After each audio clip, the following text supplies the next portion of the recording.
What's going on, everybody? If you're new around here, my name's Chandler, and welcome to the Put 'em on a Poster podcast. I talk basketball daily. I enjoy it a lot, and I just want to enjoy it with y'all. So let's get into today's video. Today, I'm going to talk about the Sacramento Kings. Man, they've been something else this season. They're third in the West right now at 43-29, which is amazing for Sacramento. It's amazing for their fans because their fans, they haven't made the playoffs in forever, man. And so it feels good to see the Kings back in the playoffs. Last time they were, you had Chris Webber on their team, Vlade Divac, Mike Bibby, Peja Stojakovic. That was the last time you saw this team in the playoffs, and none of these guys are in the league anymore, and some of them are in the Hall of Fame. So it's been forever for Kings fans, and I'm glad it seems like it's finally going to happen this season. God forbid this team slides down, loses a ton, ends up in the play-in, but I don't see that happening. I think the Kings have a playoff spot secured, at least 1 through 6. I guarantee you they at least have that secured. And looking at the Kings, man, I mean, their biggest thing this year has been offense. I mean, they're first in offensive rating with 118.6. Their defense is not good. Their defensive rating is about 116, I believe. Yep, 116.3, which is best for fifth worst defense in the NBA. So the biggest problem with the Kings is, yes, they could put up a lot of points, but they're not defending those points, if that makes sense. So what I think the biggest thing that the Kings need to do coming up, and especially coming up into the offseason, is look around in the draft, see what's there, and say, hey, maybe we go get a 3-and-D guy. Maybe we just go get a defensive-oriented guy, like Matisse Thybulle. And, maybe he would be really solid for this team because it just adds that defensive presence that they really don't have. And so just, looking at this team, I mean, the biggest success story this year has been the emergence of De'Aaron Fox, and Domantas Sabonis has fit perfectly alongside him. I mean, on the season, De'Aaron Fox is averaging 25.4 points, 4.2 rebounds, and 6.1 assists. In his last 10 games, he's averaging about 25 points, 5.3 assists, and 4 rebounds a game. But the thing in this, his last 10 games, he's been a little bit inconsistent. He'll have games of 30-plus. For example, the night before, on March 20th, he had a 37.7 assists, 4-rebound game against the Utah Jazz. Shot 66% from the field, 75% from the free throw line, 66% from three. And you look at the night before, he scores 18 points, 1 rebound, and 3 assists versus Boston. He shoots 6 of 11 from the field, 2 of 5 from 3, and 4 of 5 from the free throw line. But obviously, if you're not getting that big-time plays from De'Aaron Fox, you're going to lose. And that's what happened with them tonight. They got blown out. And it's unfortunate to think about because, they're right now trying to fight for that second seed because right now Memphis and them are going back and forth. The record's been about the same. And Ja Morant's starting to come back now, or Ja Morant is supposed to come back coming up this week. So right now they need to get as many wins as they can. They need to compile as many wins as they can so they can have the chance to make that run come playoff time and have an easier matchup. I mean, obviously it's just a luck of the draw, but hopefully they have that easier matchup come playoff time. Domantas Sabonis, I mean, he's averaging 19 points on the game or in the season, 12.5 rebounds, 7.3 assists.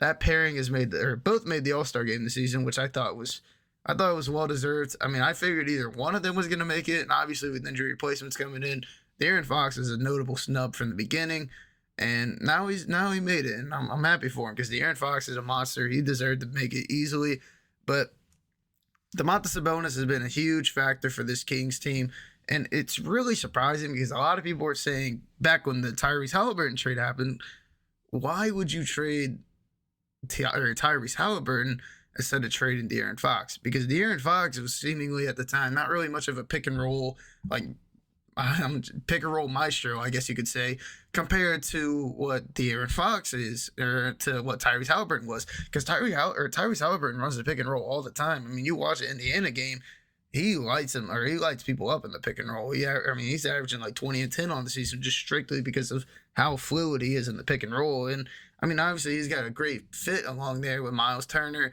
Buddy Hield. I mean, you could go on and on. Andrew Nembhard has been solid for them. I mean, their team is really, really good. Jalen Smith has been good when the minutes that he's gotten, which Phoenix just blew up on him. But I mean, that Pacers team has benefited a lot from this, but I think this trade was kind of a win-win for both sides, honestly. I mean, the Kings are obviously in a really good spot right now, being third in the West and having the best offense in the league. But obviously, the Pacers have a good young core, and Tyrese Halliburton is going to be all-star for God knows how long. I mean, he's a constant 20-10 guy, in my opinion. You're going to get that, or you're not going to get that often, and that just shows you how good he's been. And just, going back to the Kings, the Kings have had some other performances from people as well. I mean, as I mentioned before, De'Aaron Fox is averaging 25, Sabonis is averaging 19, but Kevin Huerter, the trade from the offseason, yes, people really didn't expect Kevin Huerter to come out and do much. I mean, even me, I was like, I don't know if this is going to be a great trade or not. Kevin Huerter is averaging 15 points on the season, and that's huge for what they need, and he's obviously a lights-out shooter. So, Kevin Huerter's played a massive role in their improvement. Harrison Barnes averaging about 15 points per game. And, you're seeing Harrison Barnes has been around since these tanking years, so it's good to see him finally getting back in the playoffs. Malik Monk's averaging 13.6 points per game. That was a big signing player in the offseason. Keegan Murray averaging about 12 points per game, 4 rebounds, and about an assist per game. But Keegan Murray's a rookie, and Keegan Murray may continue to progress, and maybe he'll get up to a point where he's averaging maybe about 20 points per game. Who knows? Terrence Davis, you're seeing about 6 points per game off the bench. Trey Lyles, you're seeing about 8. And Davion Mitchell hasn't taken much of a step, but that's part of the reason is because De'Aaron Fox has been so good. He's only getting about 18 minutes per game, but he's averaging about 5 points, 2 rebounds, or 1 rebound and 2 assists. Davion Mitchell's a big lockdown defender. He's just a little bit undersized, and that's kind of what's going to hold him back come long term. But, you look at this team, and it's like this team really, it's missing defense. And that's a clear and obvious factor. Yes, Domantas Sabonis is best at the 5. He's best at the center by a mile. But the problem is he's not a good defender at all. He's not a good rim protector. And, you're kind of seeing a similar situation with Jokic. Yes, don't get me wrong, Jokic is a better defender than Domantas Sabonis. But the defense is struggling, or the defense is not as good as, what you see in, let's say, Philly, or you see in Milwaukee, where you have this big old center that's a big lockdown defender, such as Brook Lopez, or you see obviously with Philly and Joel Embiid, that this guy can stop people from scoring at the rim. Domantas Sabonis is not necessarily like that. Domantas Sabonis is he's more of a finesse kind of pick and roll, pick and hand off kind of guy, and he can run the break really well, but, he's not a good defender. De'Aaron Fox, not a noticeably good defender. He is averaging about a steal on the season, but he's not known to be a great defender. Domantas Sabonis is averaging a half a block a game as a big or as a 5, which is that's insane to even think about. Kevin Huerter, not known to be a defender either, more known as just a sharpshooter. Harrison Barnes, same deal, not a defender. Malik Monk, not a defender. Keegan Murray, not really known as a defender. The only true defender that you have on this team that's known for being a defender is, as I mentioned before, Davion Mitchell.